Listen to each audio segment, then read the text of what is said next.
મારા વાલા પ્રિયો, ઈશુના નામમાં હું તમને શુભેચ્છા પાઠવું છું। આજે તમારા માટે ચમત્કારનો દિવસ છે।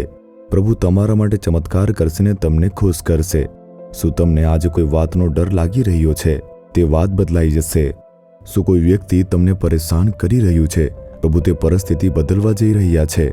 ક્યારેય કેવી રીતે બદલાશે આમ આશ્ચર્ય પામો છો? આ કોને કહેવું જોઈએ, કોની પાસે મદદ માંગો એવી રીતે વિચારો છો, એવી રીતે પરેશાન થઈ રહ્યા છો। ઈશ્વરના વચનને તમે જુઓ, તે વિશ્વાસનું વચન છે, તમારે કબૂલ કરીને પ્રાર્થના કરવી જોઈએ।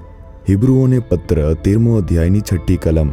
પ્રભુ મને સહાય કરનાર છે, હું બીશ નહીં, માણસ મને શું કરનાર છે? શું તમે ક્યારેક આવું કહ્યું છે? પ્રભુ મારો સહાયક છે, હું ડરીશ નહીં, માણસ મારું શું કરી શકે છે? આવી રીતે કહીને જુઓ, પ્રભુ તે જોશે ને કહેશે, મારો દીકરો મારો પર આટલો વિશ્વાસ કરી રહ્યો છે, દીકરી આટલો વિશ્વાસ કરી રહી છે, હું તેમને મદદ કરીશ, તેમના માટે ચમત્કાર કરીશ। મેં આવી રીતે ઘણીવાર કહ્યું છે।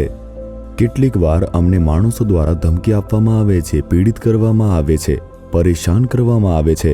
મેં તે જોયું છે કે જ્યારે પણ દુઃખ આવે છે, હું આ વચન કબૂલ કરું છું અને પરમેશ્વરની સ્તુતિ કરીશ, હે પ્રભુ તમે મારા સહાયક છો, મને મદદ કરશો। તમારી સહાય આવશે આ પરિસ્થિતિની અંદર પણ। તમે મારા સહાયક છો, તમે એવા પ્રભુ છો, હું ડરીશ નહીં, હું બીશ નહીં। માણસ મારું શું કરી શકે છે? તેઓ મારું શું કરી શકે છે? તેથી હું બિલકુલ ડરીશ નહીં। તેઓ કેવળ ધમકી આપશે, બસ આટલું જ। તેનાથી વધુ તેઓ શું કરી શકે છે? તેઓ કેવળ મારા પર ખોટા આરોપ લગાવી શકે છે, આટલું જ ને? તેઓ મજાક ઉડાવી શકે છે, બસ આટલું જ ને? તેનાથી વધુ તેઓ શું કરી શકે છે? હું ડરીશ નહીં પ્રભુ। જ્યારે હું આવી રીતે કહીને પરમેશ્વરની સ્તુતિ કરું છું, વિશ્વાસ કરું છું, ત્યારે શેતાન શરમાશે, કારણ કે તે કેટલાક દુષ્ટ લોકોને ઉશ્કેરીને તમને નિરાશ કરવાનો, તમને ધમકાવવાનો પ્રયાસ કરી રહ્યો છે। તમે શું કહો છો? શેતાન, હું ડરીશ નહીં, પરમેશ્વર મારા સહાયક છે, તે માણસો જે કરે છે તેનાથી હું બિલકુલ ડરીશ નહીં, તે મને મદદ કરશે। જ્યારે તમે આવી રીતે કહો છો, તમારા મનમાં તરત જ પરિવર્તન આવશે, તમને નવી એક હિંમત મળશે, તમને એક આનંદ મળશે, નવી શક્તિ પ્રાપ્ત થશે। પછી પરિસ્થિતિ બદલાશે, તમે બે બાબતોમાં પરિવર્તન જોશો। તમારે આજે આ કહેવું જોઈએ, હૃદય પર હાથ રાખો, હે પ્રભુ તમે મારા સહાયક છો, તેથી હું ડરીશ નહીં પ્રભુ।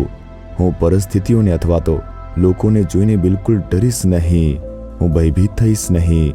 તમે મને મદદ કરનાર એવા પરમેશ્વર છો। માણસ મારું શું કરી શકે છે? તમે મારી સાથે હો ત્યારે માણસ મારું શું કરી શકે છે? તમે મારા માથાના વાળ પણ ગણી લીધા છે।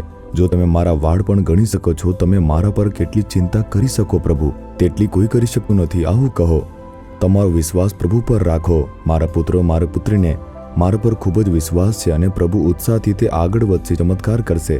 એટલે હવે કહો કે હે પ્રભુ, તે ધમકી આપે છે, તેઓ મને ડરાવવા માટે અને દબાવવાનો પ્રયાસ કરી રહ્યા છે, તેઓ મારી મજાક ઉડાવે છે, ખોટા આરોપ લગાવે છે, મને નિરાશ કરવાનો પ્રયત્ન કરે છે, પરંતુ હું ડરીશ નહીં પ્રભુ, હું પરેશાન થઈશ નહીં, નિરાશ નહીં થઈશ, કારણ કે તમે મારી સાથે છો અને તમે મને મદદ કરો છો। માણસ મારું શું કરી શકે છે?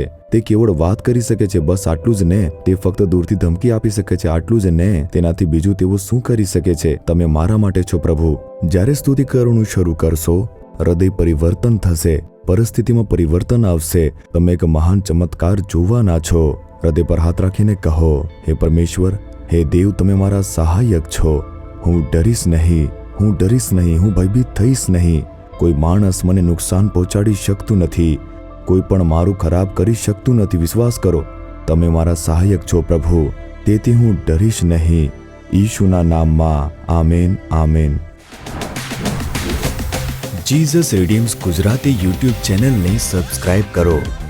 દરેક નવા કાર્યક્રમની માહિતી મેળવવા માટે બેલ આઇકન પર ક્લિક કરો।